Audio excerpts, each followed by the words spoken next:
প্রিয় মাতৃভূমি বাংলাদেশ খুব সেনসিটিভ এন্ড ক্রুশাল একটা টাইম পার করছে। আমরা আমাদের প্রিয় মাতৃভূমির জন্য আজকের কেপ টাউনের বাইতুল কুদস মসজিদ থেকে, মসজিদুল কুদস থেকে দোয়া করি আল্লাহ তাআলা আমার প্রিয় মাতৃভূমি বাংলাদেশকে হেফাজত করুক। যেটাতে আমার দেশের কল্যাণ, যেটাতে আমার দশের কল্যাণ, আল্লাহ তাআলা সেই ফয়সালা করুক। বাংলাদেশে চাকরির বাজার মন্দা, ব্যবসা করতে গেলে অনেক ঝক্কি ঝামেলা, নিরাপত্তা, এটা সেটা অনেক কিছু বিবেচনা করে আমাদেরকে থাকতে হয়। তার বিপরীতে এখানে আল্লাহ তাআলা আপনাদেরকে প্রতিষ্ঠিত করেছেন। অনেকে এই দেশের ন্যাশনালিটি পেয়েছেন, সাউথ আফ্রিকান ন্যাশনালিটি পেয়েছেন। তারপর ব্যবসায় আপনারা ভালো করছেন, রিজিকের 10 ভাগের 9 ভাগ আল্লাহ ঢুকিয়ে দিয়েছেন ব্যবসার ভেতরে, আলহামদুলিল্লাহ। তো দেশে যারা স্ট্রাগল করছে তাদের তুলনায় তো আমরা অনেক ভালো, কি বলেন? আপনাদের কোনো কমপ্লেন নাই তো? সব সময় কি বলবেন? আলহামদুলিল্লাহ বললে আল্লাহ তাআলা নিয়ামত আরো বাড়িয়ে দিবে। আমি প্রাণ ভরে আপনাদের জন্য দোয়া করি, আল্লাহ তাআলা আপনাদের রিজিকে বারাকা দান করুক, আল্লাহ তাআলা আপনাদের স্বাস্থ্যে বারাকা দান করুক, আপনাদের কর্ম প্রচেষ্টা, আপনাদের অ্যাক্টিভিটি, আপনাদের এঙ্গেজমেন্ট আল্লাহ তাআলা বারাকা দান করুক। প্রিয় ভাইয়েরা, সূরাতুল হুজুরাতের 10 নম্বর আয়াতে আল্লাহ তাআলা বলছেন ইন্নামাল মুমিনুনা ইখওয়া। আল্লাহ বলেন বিশ্বাসীরা ভাই ভাই, মুমিনরা ভাই ভাই। আমরা মুমিনরা কি? ভাই ভাই। এটা ফিল হয়? হ্যাঁ, এটা ফিল করতে হবে, শুধু মুখে বললে হবে না। আমরা কিন্তু ভাই ভাই, উই আর ব্রাদার্স ইন ইসলাম। ইন্নামাল মুমিনুনা ইখওয়া, বিশ্বাসীরা ভাই ভাই। ফাআসলিহু বাইনা আখাওয়াইকুম। আর এই ভ্রাতৃত্বের মধ্যে যদি কখনো টানাপোড়েন হয়, বোঝাপড়ায় সমস্যা হয়, বিরোধ হয়, তাহলে মিলমিশ করে দিও, তোমরা সেটা আপোষে মীমাংসা করে দিও। আদেশটা কার? আওয়াজ করে বলুন না, আদেশটা কার? বিশ্বাসীরা ভাই ভাই। এই ভ্রাতৃত্বের বন্ধনে যদি কখনো বোঝাপড়ায় ঝামেলা হয়, বিরোধ হয়, বিবাদ হয়, আপোষে মীমাংসা করে দিও, মিলে যেও। আর ওয়াত্তাকুল্লাহ, আল্লাহকে ভয় করো, লাআল্লাকুম তুরহামুন, তাহলে তোমরা অনুগ্রহ প্রাপ্ত হবে। এই আয়াতটাকে ঘিরে কিছু বার্তা আজকে এই কেপ টাউনের এই প্রোগ্রামে আমি শেয়ার করবো ইনশাআল্লাহ। তাহলে প্রথম মেসেজ হচ্ছে আমরা ভাই ভাই, উই অল আর ব্রাদার্স। মুমিনরা ভাই ভাই, আওয়াজ করে বলুন মুমিনরা আমরা ভাই ভাই। পৃথিবীতে ভ্রাতৃত্ব, ব্রাদারহুড, এটা অনেক ধরনের। 1 নম্বর ভ্রাতৃত্ব হচ্ছে আল উখুয়া আল ইনসানিয়া, মানবিক দিক থেকে ভাই। যারাই মানুষ তারাই ভাই, কারণ আমাদের আদি পিতার নাম, আদিমাতা Adam and Eve. We came from the very same source, same origin. একটা জায়গা থেকে আসছে। সবার বাপ যদি একজন হয়, সবার মা যদি একজন হয়, তো আমরা সবাই কি? সুবহানাল্লাহ পড়বেন না? তাহলে ভ্রাতৃত্বের একটা রূপ হচ্ছে আল উখুয়া আল ইনসানিয়া, মানবিক দিক থেকে ভাই। সেই হিসেবে হিন্দু আমার ভাই, খ্রিস্টানও আমার ভাই, বৌদ্ধ আমার ভাই, নাস্তিক আস্তিক সবাই আমার ভাই। এটা হলো ভ্রাতৃত্বের একটা ধরন। ভ্রাতৃত্বের আরেকটা ধরন হচ্ছে আল উখুয়া আন নাসাবিয়া, বংশীয় ভাই, বংশের সম্পর্ক বা রক্তের সম্পর্ক। যেমন আমার চাচাতো ভাই, খালাতো ভাই, আরো ক্লোজে গেলে আমার আপন ভাই, মায়ের পেটের ভাই, এক রক্তের ভাই, ঠিক কিনা বলেন? এটা গেল 2 নাম্বার, এটা রক্তের সম্পর্ক।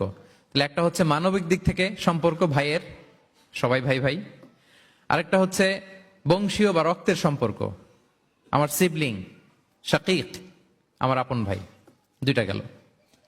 3 নাম্বার হচ্ছে আল উখুয়া আদ-দীনিয়া, দ্বীনি ভাই। আর আমরা এটা নিয়েই কথা বলছি, আল উখুয়া আদ-দীনিয়া। ইন্নামাল মুমিনুনা ইখওয়াতুন, মুফাসসিরিন ইকরাম বলেছেন ইয়ানি ইখওয়াতুন ফিদ-দীন। মুমিনরা ভাই ভাই হচ্ছে 3 নাম্বার সেন্সে, আমরা দ্বীনি ভাই। আমি আপনাদের কাউকে দেখি নাই, আমাকে হয়তো সোশ্যাল মিডিয়ায় দেখেছেন, কিন্তু সরাসরি হয়তো দেখেন নাই। কিন্তু এই যে আমাদের ভ্রাতৃত্ব, এটা দ্বীনি ভ্রাতৃত্ব, দ্বীনি ভাই। আমরা কি ভাই? এবং ইন্টারেস্টিংলি এই দ্বীনি ভাই বা দ্বীনি ভ্রাতৃত্ব আগের 2টার চেয়ে মজবুত। কখনো কখনো এটা রক্তের সম্পর্ককে ছাড়িয়ে যায়। সুবহানাল্লাহ পড়েন। বদরের যুদ্ধে এই পাশে কুরাইশরা মানে মুশরিকরা, এই পাশে মুমিনরা। এমনও হয়েছে রাসূল সাল্লাল্লাহু আলাইহি ওয়াসাল্লামের পক্ষে মুমিনদের ওখানে এক ভাই আর আবু জাহেলের সাথে আরেক ভাই, দ্বন্দ্ব সংঘাত, এই ভাই ওই ভাইকে হত্যা করেছে দিনের কারণে। তার মানে দিনী ভ্রাতৃত্ব এটা এত মজবুত, এটা মাঝে মাঝে রক্তের সম্পর্ককেও ছাড়িয়ে ছাপিয়ে উপরে উঠে যায়। আল্লাহু আকবার। তাহলে আমাদের সম্পর্কটা হচ্ছে এরকম মজবুত সম্পর্ক। প্রিয় ভাইরা, আমরা সবাই দিনী ভাই। আওয়াজ করে বলুন, কি ভাই?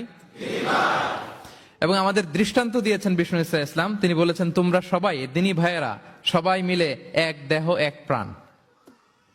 আওয়াজ করে বলুন, এক দেহ এক প্রাণ।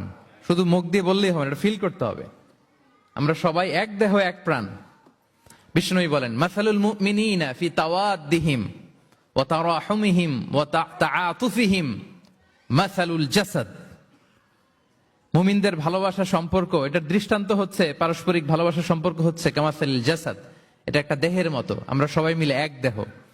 দেহের কোনো অঙ্গ যদি ইনজুর্ড হয়, সারা দেহ যেমনি কষ্ট পায়, বিশ্বের কোথাও আমার কোনো দিনী ভাই যদি কষ্ট পায়, আমাদের প্রত্যেকের হৃদয়ের রক্তক্ষরণ ঘটে। চিল্লায় বলেন ঠিক কিনা? আপনার পা কেটে গেছে, এখন আমরা কি এরকম ভাবি যে পা গেছে তো কি হয়েছে, পাই না, কষ্ট পাবে, সারা দেহ তো ওকে। ব্যাপারটা কেমন?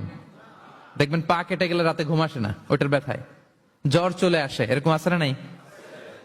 এই জন্য বিষ্ণু ইসলাম বলেছেন, মাসালুল জাসাদ, একটা দেহ, দেহের এক অঙ্গ ইনজুর্ড হলে যেমনি সারা দেহ কষ্ট পায়, পুরো দেহটা রাত জেগে থাকে, জ্বর এসে যায়, তেমনি গোটা বিশ্বের কোন প্রান্তে, কোন জনপদে, কোন এলাকায় কোন মুসলিম ভাইয়ের যদি কষ্ট হয়, সেটা আমাদের হৃদয়ে যেয়ে লাগে। ঠিক কিনা বলেন? ফিলিস্তিনের ভাইয়েরা যদি কাঁদে, আমাদের ভালো লাগে? কাশ্মীরের ভাইরা যখন গৃহহীন হয়, আমরা এটা সহ্য করতে পারি? মিয়ানমারে আমার মুসলিম ভাইরা যখন নির্যাতিত হয়, আমরা কি এটা মেনে নেই? কারণ এক দেহ এক প্রাণ। আওয়াজ করে বলুন, এক দেহ এক দেহ। এটা মনে রাখতে হবে, আমরা এক দেহ এক প্রাণ। এবং বিষ্ণু ইসলাম বলেছেন যে আমাদের সম্পর্কটা হচ্ছে রোহামা উবাইনাহুম। এই যে এত বলার পর এরপরও ভিডিও করে মোবাইল দিয়ে, ভলান্টিয়াররা স্টপ করে দিবেন। এবং বিষ্ণু ইসলাম এটাকে এত গুরুত্ব দিয়েছেন, আমরা যদি কোরআনের দিকে তাকাই, আল্লাহ তাআলা বলেছেন আমাদের সম্পর্কটা হচ্ছে রোহামা উবাইনাহুম। রোহামা, একে অপরের প্রতি আমরা সফট হার্টেড, রহম দিল, একে অপরের প্রতি সফট হার্টেড। কোরআনের অন্য জায়গায় এসেছে বুনিয়ানুম মারসুস, সীসা ঢালা প্রাচীরের মতো আমাদের সম্পর্ক। সুবহানাল্লাহ পড়বেন না? কখনো কখনো হাদিসে এসেছে, এক ভাই হচ্ছে আরেক ভাইয়ের মিরআতুল মুমিন।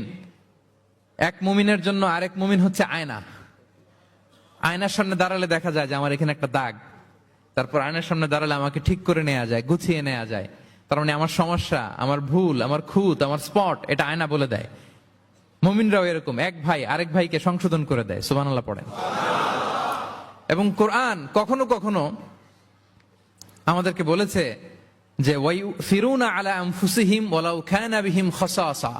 ভ্রাতৃত্বের সম্পর্কটা এমন হবে যে নিজের প্রয়োজনের চেয়েও মুমিন ভাই তার অন্য ভাইয়ের প্রয়োজনকে গুরুত্ব দিবে। পড়েন সুবহানাল্লাহ।